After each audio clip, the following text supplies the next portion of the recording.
حضرت ایک بات بتائیں، اتنی بڑی آزمائش میں آپ گرفتار کیسے ہوئے کہ آپ عیسائی ہو گئے، مرتد ہو گئے، لیکن ایمان پھر مل گیا؟ آپ بتائیں ایسا کیوں ہوا؟ نہیں بتایا کسی کو، زندگی پر نہیں بتایا کسی کو۔ ایک دن مسند درس بچھی ہوئی تھی، ایک عورت برقعے میں آئی، آنے کے بعد کہا مجھے فلاں محدث سے ملنا ہے۔ ہم نے کہا وہ بیٹھے ہوئے، وہاں بیٹھی، نقاب الٹنے سے پہلے کہا مجھے پہچانتے ہو؟ کہا میں نہیں پہچانتا۔ نقاب الٹا، اب پہچانتے ہو؟ پہچان گیا۔ ارے یہ تو وہی لڑکی ہے جس کی وجہ سے عیسائیت قبول کر لی گئی تھی، تم یہاں؟ کہاں؟ ایک رات میں سو رہی تھی تو میرے خواب میں مولائے کائنات تشریف لائے۔ آپ کے آنے کے بعد مولائے کائنات میرے خواب میں تشریف لائے، فرمایا اسلام حق ہے، قبول کر لے، اور جا چکے تو اس کے مقدر میں لکھی گئی ہے، جا کر اس کے ساتھ نکاح کر لے۔ تو اسلام قبول کر کے آئی ہوں اور آپ کے ساتھ نکاح کرنا چاہتی ہوں، اور میں آپ کے نکاح میں رہنا چاہتی ہوں۔ نکاح کر لیا گیا، زندگی گزرنے لگی۔ لوگ پوچھتے رہے حضرت آپ کے مقدر کی تھی، آپ کو تو میں دیکھو مرتد نہ بھی ہوتے تو بھی مقدر کی تھی، تو بھی تھی، چھوڑ کر آئے تو بھی مل گئی۔ اسی لیے کسی کافر کے حسن پر کبھی ایمان کا سودا نہیں کرنا۔ ابن الجوزی نے کہا کہ حضرت سلیمان علیہ السلام نے اپنے بیٹوں کو وصیت کی، میرے بیٹوں اگر ناگ کے پیچھے جانا پڑے تو چلے جانا، خوبصورت عورت کے پیچھے کبھی مت جانا۔ ناگ ڈسے گا تو جان جانے کا خطرہ ہے، عورت کا حسن ڈسے گا تو ایمان جانے کا خطرہ ہے۔ مل گئی وہ عورت، وہ لڑکی مل گئی، حسین و خوبصورت۔ لوگ پوچھتے رہے بتائیں نا کیوں آپ مرتد ہوئے تھے، وجہ کیا تھی؟ انہوں نے لوگوں کی عبرت کے لیے بتایا، اصل بات بتانے کے لیے میں یہاں تک آپ کو لایا۔ غور سے سننا، ایمان کیسے گیا تھا، کیوں گیا؟ اتنے بڑے محدث کا، مفتی کا، عابد و زاہد کا ایمان کیوں چھینا گیا تھا؟ اس محدث نے بتایا کہ ایک عیسائی میرے پاس اسلام قبول کرنے آیا، اور آ کر وہ سیدھا مجھے لپٹ گیا، لپٹ کر کے کہا مجھے کلمہ پڑھا کے مسلمان بنا دے۔ میں نے اس کو عیسائی سمجھ کر کے دھکا دیا، ہٹ تیری اوقات کیا ہے جو تم اس سے لپٹے؟ تجھ سے بہتر تو میں ہوں، تجھ سے بہتر تو میں ہوں، چل بھاگ یہاں سے۔ اس کو جھڑکا، اسی کی وجہ سے اللہ نے مجھے آزمائش میں گرفتار کیا اور میرا ایمان چھین لیا گیا۔ ایک اسلام قبول کرنے والا عیسائی جو اسلام قبول کرنے کے لیے آیا تھا، میں نے تکبر کی وجہ سے اپنے آپ کو اس سے بہتر سمجھا، اس لیے ایمان چھین لیا گیا، اور مجھے پتا چلا کہ میں نے جھنک کر کے بجایا، اس نے کلمہ پڑھا اور اللہ نے اس کو مقام ولایت پر فائز کیا۔ سوچو مسلمانوں، ایک اتنا بڑا محدث، اتنا بڑا مفتی، اتنا بڑا عابد و زاہد ایک کلمہ پڑھنے آنے والے عیسائی کو حقیر سمجھتا ہے تو اس کا ایمان چھین لیا جاتا ہے۔ اگر ہم اپنی قوم کے لوگوں کی غیبتیں کریں، انہیں ذلیل کریں، انہیں رسوا کریں، ان کی آبرو کے ساتھ کھیلیں، اپنے بوڑھے ماں باپ کو ستائیں، اپنا ایمان کیسے بچے؟ اپنے ایمان پہ خاتمے کا کیا ہوگا؟ اس لیے ایمان پر جانا بے پناہ ضروری ہے دنیا سے، مگر اس کے لیے ضروری ہے اللہ سے ڈرتے رہو۔ سرکار غوث پاک فرماتے ہیں کہ جو ایمان پر خاتمے کے لیے نہیں ڈرتا، ایمان پہ خاتمے کے حوالے سے فکر مند نہیں رہتا، مجھے ڈر ہے کہ جب وہ مرے گا تو کہیں کافر ہو کر کے نہ مرے۔ اس لیے میرے آقا علیہ السلام کے دیوانوں، ان چیزوں سے بچو جو چیزیں ایمان پر خاتمے کے حوالے سے رکاوٹ بنتی ہے۔ امام اہل سنت نے یہاں تک لکھا کہ جو اذان کی آواز سن کر اذان کا جواب نہ دے اور دنیا کی باتوں میں مصروف ہو جائے، ڈر ہے کہ وہ مرے گا تو کہیں کفر پر نہ مرے۔ اس لیے میرے بھائیوں، بچوں گانے بازوں سے، بچوں فلموں سے، بچوں غیبت سے، بچوں لوگوں کو حقیر سمجھنے سے، بچوں لوگوں کی ضد کو ذلیل سمجھنے سے، لوگوں کی بے عزتی کرنے سے بچو، اپنے آپ کو سب سے زیادہ حقیر سمجھو، اور رات کے آخری پہر میں ہو سکے تو رو لیا کرو کہ اللہ ایمان پر خاتمہ فرما، اللہ ہمارا خاتمہ ایمان پہ فرما۔ فرما، وہ کرم فرمائے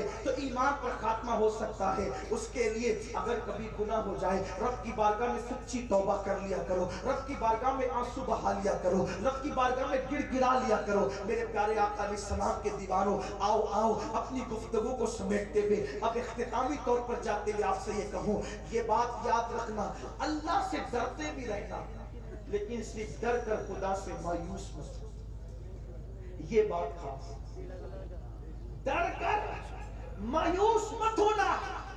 وہ جہاں نوح کے بیٹے کا ایمان چھینتا ہے وہی اس کی شان کریمی یہ بھی ہے کہ اصحاب کہف کی چوکھٹ پر وفا کے ساتھ بیٹھنے والے کتے کو بھی وہ جنت عطا کر دیتا ہے۔ اس کی شان کریمی یہ ہے۔ ڈرو بھی، مایوس مت ہونا، اس سے امید بھی لگاؤ، اس لیے کہ تو نوازنے پہ آئے تو نواز دے زمانے، تو کریم ہی جو ٹھہرا تو کرم کے کیا ٹھکانے۔ اس کی شان کریمی بھی بڑی عظیم ہے۔ وہ ابو جہل کے گھر میں اکرمہ کو بھی ایمان کی دولت عطا کرتا ہے، اور وہ حضرت امیر معاویہ کے گھر میں، صحابی کے گھر میں یزید جیسے پلید کو پیدا کر کے بتاتا ہے کہ یہ ہماری شان ہے کہ وہ زندے سے مردہ، مردے سے زندہ پیدا کرتا ہے، وہ جنتی سے جہنمی اور جہنمی سے جنتی پیدا کرتا ہے۔ یہ اللہ کی شان ہے، اس لیے اللہ سے امید بھی کرو، اس سے مایوس مت ہو جانا، اس لیے کہ اس کا یہ بھی فرمان ہے، سبقت رحمتی علی غضبی، میری رحمت میرے غضب پہ سبقت لے گئی ہے۔ اس کا یہ بھی فرمان ہے کہ میرا کوئی بندہ میری طرف ایک بالش چاہتا ہے، میرے کوئی بندہ میری طرف سے ایک بالش چاہتا ہے تو میری رحمت اس کی طرف ایک ہاتھ بڑھتی ہے، کوئی میری طرف چل کے آتا ہے تو میری رحمت اس کی طرف دوڑ کر کے جاتی ہے۔ ہاں ہاں، وہ میرا اللہ ہی ہے جس کی شان کریمی یہ ہے کہ جب رات کا آخری پہر آتا ہے تو وہ رحمت والے، ہاں جیسا کہ اس کی شان کے مطابق ہے، وہ پھیلا کر کے کہتا ہے، رات کے پاپیوں آؤ صبح ہونے سے پہلے پہلے میری بارگاہ میں توبہ کر لو تاکہ میں تمہارے گناہوں کو معاف کر دوں۔ جب سورج غروب ہونے کا وقت آتا ہے تو وہ رحمت والے ہاتھوں کو جیسا کہ اس کی شان کے لائق ہے وہ پھیلا کر کے کہتا ہے، میرے بندوں دین کے پاپیوں آؤ آؤ شام ہونے سے پہلے توبہ کر لو تاکہ میں تمہارے گناہوں کو معاف کر دوں۔ وہ کیسا قریب ہے، اگر وہ خفیہ تدبیر کرے نا، بات ختم کرنے لگا، توجہ آپ کی، اگر وہ خفیہ تدبیر کرے نا، خفیہ تدبیر، اتنے بڑے محدث کا ایمان ہے نا، اور اگر وہ کرم فرمائے تو آئیے ذرا کرم پر بھی ایک روایت سن اپنے الفاظ کی، جامع میں بات اسی کو ختم کرتا ہے۔ جب وہ کرم کرتا ہے شان کیا ہوتی ہے، جب کرم کرتا ہے تو شان کیا ہوتی ہے۔ سیدنا فاروق اعظم بارگاہ رسالت میں حاضری کے لیے جا رہے تھے، دیکھا کہ سرکار کی چوکھٹ پہ ایک بندہ بیٹھ کر رو رہا ہے، سر پہ خاک ڈالتا ہے۔ فاروق اعظم نے در رسول پہ کسی کو روتے دیکھا، پوچھا کیوں روتا ہے؟ اس نے کہا عمر حضور کی بارگاہ میں حاضری کی اجازت چاہتا ہوں، بڑا پاپی، یاد رکھنا یہ بھی بات ہے، گناہ کرو شرمندہ ہو جاؤ، احساس سے گناہ بھی ساتھ ساتھ، گناہ کے ساتھ احساس سے گناہ ہو تو ہدایت ملنے کے راستے بن جاتے، لیکن گناہ کے ساتھ آدمی اکڑے تو پھر اس کے لیے ہدایت کے راستے نہیں بنتے۔ عمر بارگاہ رسالت میں حاضری کا اذن چاہتا ہوں، بڑا پاپی، اجازت چاہتا، سرکار کی بارگاہ میں حاضری ہوئی، کریم آقا نے اجازت دے دی۔ وہ جوان آیا، آنے کے بعد سرکار سے کہنے لگا آقا میں بڑا پاپی ہوں، میرے لیے دعا کریں کہ اللہ میری مغفرت کرے، مجھے معاف کر دے میرا اللہ۔ سرکار نے کہا اے جوان تو نے کیا کیا؟ اس جوان نے کہا کریم آقا بندہ پرور آقا، میری ہمت نہیں ہے کہ آپ کے سامنے اپنے گناہ کا ذکر کروں، یا رسول اللہ میں آپ نے گناہ کا ذکر آپ کے سامنے کس منہ سے کروں گا؟ کریم آقا نے فرمایا بول بات کیا ہے؟ اس شخص نے کہا آقا بات اتنی ہے کہ کم و بیش 1000 لوگوں کا کفن میں نے چرایا ہے، میں وہ پاپی بندہ ہوں جس نے کم و بیش 1000 لوگوں کو ننگا کیا ہے، لیکن آقا ایک بار ایسا ہوا کہ گورکھن نے قبر کھودنے والے نے آ کے مجھے کہا کہ آج بہت مالدار لڑکی کا انتقال ہوا ہے، سنا ہے کفن بڑا قیمتی ہوگا۔ اللہ اکبر! اس دور میں کپڑے کی اہمیت بڑی تھی، اس دور میں لوگ ہاتھوں سے کپڑے بنتے تھے تو لوگ کفن بھی چرا لیتے تھے کیونکہ کپڑوں کی قلت تھی۔ آج شاید یہ گناہ دنیا میں موجود نہیں ہوگا۔ اللہ اللہ! اور جب قیمتی کپڑا ہو تو اس کی قیمت بھی بڑی آتی تھی، اور مالدار گھرانے کی لڑکی تھی، قیمتی کفن تھا۔ گورکھن نے آ کر اطلاع دی، میں جنازے میں ساتھ ہو گیا۔ اس کے بعد میں نے قبر پہ نشان لگائی، رات کا انتظار کرنے لگا۔ جب رات تاریک ہو گئی، رات کی سیاہ زلفیں جب دنیا پر تان دی گئی، اس وقت میں چپکے سے دبے پیر قبرستان کی طرف چلا۔ اپنے الفاظ کے جامع میں عرض کر رہا ہوں، حدیث پاک کا مفہوم، میں دبے پیر قبرستان کی طرف چلا، اور جب قبرستان میں پہنچا تو میں نے دیکھا ایک عجیب سا سناٹا ہے، قبروں پر خاموشی چھائی ہوئی ہے، چاند کی دور یا روشنی قبروں کی مٹی کو چمکاتی ہے۔ ایسے میں نے تازہ ترین قبر جس پر میں نے نشان لگا رکھا تھا، میں اس قبر کے قریب گیا، میں نے قبر کو کھودنا شروع کیا۔ جب میں نے قبر کو کھودا، قبر کو کھودنے کے بعد ایک اندر لڑکی سوئی ہوئی تھی، وہ اندر دفن تھی۔ میں نے اس لڑکی کو باہر نکالا، باہر نکال کر میں نے اس لڑکی کا کفن نکالا۔ اللہ اکبر! اب میری زبان حیا اس کا کیا تبصرہ کرے گی؟ جب ایک لڑکی کے بدن سے کفن نکال دیا جائے تو اس کے جسم کا حال کیا ہوگا؟ وہ لڑکی مالدار گھرانے کی تھی، خوشحال گھرانے کی تھی، بڑی خوبصورت بھی تھی۔ چاند کی دور یا روشنی اس لڑکی کے جسم پہ پڑنے لگی تو اس نے کہا، یا رسول اللہ، مجھ پر شیطان نے غلبہ کیا۔ میں نے اس لڑکی کے ننگے بدن کو جب چاند کی دور یا روشنی میں دیکھا تو اس وقت دنیا کی کوئی طاقت ایسی نہ تھی جو میرے اور اس کے درمیان حائل ہو سکے۔ تو میں نے اس لڑکی کے جسم پر قبضہ کیا اور میں نے اس لڑکی کے ساتھ زنا کیا۔ اللہ اکبر! قبرستان کے اندر قبروں کے درمیان مردہ لڑکی کے ساتھ زنا کرنا، آپ سوچ سکتے ہیں، اس کا تصور کر سکتے ہیں؟ آج کے دور میں میں سمجھتا ہوں کہ شاید اس گناہ کا کرنے والا دنیا میں آپ کو ڈھونڈنے سے بھی نہیں ملے گا۔ اللہ اللہ! میرے آقا صلی اللہ علیہ وسلم کے دیوانوں، اس شخص نے کہا، یا رسول اللہ، جب میں لڑکی کے ساتھ زنا کر کے فارغ ہوا تو میری آنکھوں نے کیا دیکھا؟ وہ لڑکی اٹھ کر کے کھڑی ہو گئی اور اس نے غصے سے کہا، خدا تجھے غارت کرے، خدا تجھے تباہ کرے، خدا تجھے برباد کرے، تو نے مجھے ناپاک کر دیا اور ذلیل تو نے مجھے ناپاک کر دیا۔ کیا منہ لے کر میں ان قبر والوں کے درمیان رہوں گی؟ تو نے مجھے گندا کر دیا ہے۔ یہ کہہ کر وہ لڑکی غائب ہو گئی۔ اب آقا مجھے چین نہیں، مجھے قرار نہیں، مجھے کہیں سکون نہیں۔ بستر پہ لیٹتا ہوں تو اس کے جملے یاد آتے ہیں، کھانے کو بیٹھتا ہوں اس کے جملے یاد آتے ہیں، بے چین ہوں، بے قرار ہوں۔ یاد رکھنا، گناہ اور پاپ کرنے والوں کو کبھی سکون کی دولت نہیں ملتی۔ تسکین کے لیے زنا کرنے والے، تسکین کے لیے حسن کو تکنے والے، تسکین کے لیے جوا کھیلنے والے، رات اور رات کروڑ پتی بننے کے چکر میں لاٹری اور جوؤں کے اڈوں کو آباد کرنے والوں، سن لو، سب ملے گا مگر سکون نہیں ملے گا۔ اس لیے کہ سکون نوٹوں سے خرید کر نہیں ملتا، بلکہ سکون تو میرے اللہ کے کرم سے ملا کرتا ہے۔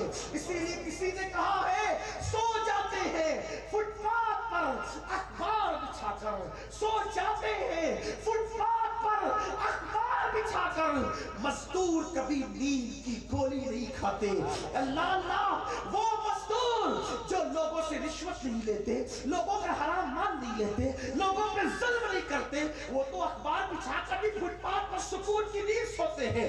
لیکن حکومتوں کا گھوٹالا کرنے والے نرم نرم گدوں پر نیند کی گولیاں کھا کر بھی ان کو سکون کی نیند نہیں آتی۔ پتا چلا انسان نرم گدے دولت کی بنیاد پہ خرید سکتا ہے، دولت کی بنیاد پر سکون کی نیند نہیں خرید سکتا۔ جن کو سکون ہے وہ بادشاہوں سے بھی بڑھ کر نعمت پانے والے ہیں۔ اس لیے کہ اگر سکون کی اہمیت چاہو تو بادشاہ سے جا کے پوچھو جس کو سکون کی نیند نہیں آتی، ان مالداروں سے جا کے پوچھو جو 4 گولیاں نیند کی کھاتے ہیں پھر بھی بستر پہ کروٹیں بدلتے ہیں۔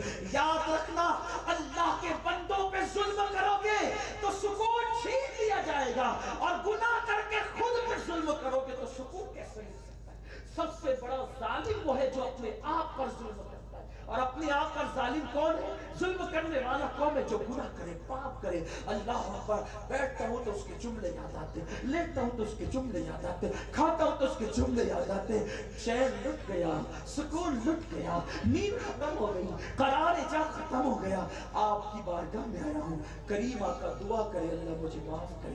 کہتے ہیں جو جتنا بڑا عالم ہوگا، توجہ، جو جتنا بڑا عالم ہوگا اس کے دل میں اتنا زیادہ اللہ کا خوف ہوگا۔ بڑے عالم کی پہچان یہ نہیں ہے کہ وہ بڑی بڑی کتابوں کے نام، بڑے عالم کی پہچان یہ ہے کہ اس کے دل میں لوگوں سے زیادہ اللہ کی خشیت اور خوف۔ انما یخشی اللہ من عبادہ العلماء، اللہ کے بندوں میں سب سے زیادہ ڈرنے والے اللہ کے وہ بندے ہیں جو اہل علم ہیں، جسے علم ملا اللہ کی خشیت نہ ملی، وہ علم والا تو ہوا مگر عالم نہ ہوا۔ علم والا ہونا اور ہو گیا، عالم ہونا اور۔ قرآن نے کہا کتابوں کو لاد دے، علماء یہود کے گدھے پر کتابیں لاد دے، ہے نا، اس کا بوجھ ہی تو بڑے۔ تو پتا چلا اللہ کی خشیت بڑا عالم بنا، اور بڑے عالم کی پہچان یہ ہے اس کے دل میں اللہ کی خشیت جتنی زیادہ ہوگی اتنا بڑا عالم۔ کائنات میں حضور سے زیادہ علم کسی کے پاس نہیں ہے، حضور سے زیادہ علم کسی کے پاس نہیں ہے، اسی لیے اللہ کی مخلوق میں حضور سے زیادہ کوئی اللہ سے ڈرنے والا، حضور سب سے زیادہ اللہ سے ڈرتے، حضور سے زیادہ کوئی اللہ سے ڈر نہیں سکتا۔ اسی لیے تو ام المومنین اما عائشہ صدیقہ سلام اللہ علیہا فرماتی ہیں جب حضور نماز کے لیے کھڑے ہوتے تھے تو حضور کے سینے سے ایسی آواز آتی تھی کھت کھت کی، جیسے چولہے پہ رکھی ہوئی ہانڈی سے آواز آتی۔ ہم نے پوچھا تھا آپ کے سینے سے یہ آواز کیسے آتی؟ حضور فرماتے ہیں یہ آواز اللہ کی خشیت کی ہے۔ تمہیں نہیں پتا میں کس کی بارگاہ میں کھڑا ہوں؟ محبوب ہے، صاحب مقام محمود ہے، جس کے سر پہ شفاعت کا تاج سجا ہے، اس کی خشیت کا یہ عالم، اس کے خوف خدا کا یہ عالم ہے۔ اللہ کے رسول سے زیادہ کائنات میں کوئی اللہ سے ڈرنے والا نہیں ہے۔ سرزار پر خدا کی خشیت غالب آ گئی۔ جب اس نے کہا کہ میں نے مردہ لڑکی سے زنا کیا، اتنے کفن چرائے، حضور کے اوپر خدا کی خشیت غالب آ گئی۔ سرکار پر اللہ کی خشیت کا غلبہ ہوا تو حضور نے خشیت الہی کے سبب کہا اے اللہ کے بندے تو یہاں سے تھوڑا دور ہٹ، مجھے ڈر لگتا ہے کہ کہیں تیری وجہ سے اللہ کا عذاب نازل نہ ہو جائے میری امت پر۔ ہٹ گیا، وہ ہٹ گیا، چلا گیا، لیکن جانے کے بعد وہ چپ نہیں بیٹھا، جانے کے بعد وہ چپ نہیں بیٹھا، جنگلوں بیابان میں پھرتا رہا، توبہ توبہ، معافی معافی، سر پہ خاک ڈالتا رہا۔ ایک دن اس نے ناز بندگی کے ساتھ کہا جو ہر بندہ خدا کی بارگاہ میں مچلتا ہے تو کہیں نہ کہیں کبھی نہ کبھی کچھ نہ کچھ تو وہ کہتا ہے۔ جب اینڈ ہو جاتا ہے نا انسان کی امیدوں کا تو پھر دل کی گہرائیوں سے بات نکلتی۔ جب اینڈ ہو جاتے ہیں امیدوں کا تو دل کی گہرائیوں سے بات، اس نے دل کی گہرائیوں سے کہا میرے اللہ اگر میرا گناہ تیری رحمت سے بڑا ہو گیا ہے تو آج یہ تیرا بندہ تجھ سے سوال کرتا ہے کہ مجھے ایسا عذاب دے نہ مجھ سے پہلے کسی کو دیا نہ میرے بعد کسی کو دیا، بھیج جو چاہے عذاب دے اگر میرا گناہ تیری رحمت سے بڑا ہو گیا۔ لیکن پھر کہتا ہے مگر تو جانتا ہے کہ میرا گناہ تیری رحمت سے ہرگز بڑا نہیں ہو سکتا، میرا گناہ تیری رحمت سے ہرگز بڑا نہیں ہو سکتا، اور تو رحمت والا ہے میرے اللہ، تو پھر مجھے معاف کر دی، اور اگر تو نے مجھے معاف کر دیا ہے تو تیرے محبوب کو بتا دے کہ تو نے مجھے معاف کر دیا ہے تاکہ باریابی کا شرف حاصل ہو جائے۔ ادھر اس نے یہ جملے کے، ادھر اس نے یہ جملے کے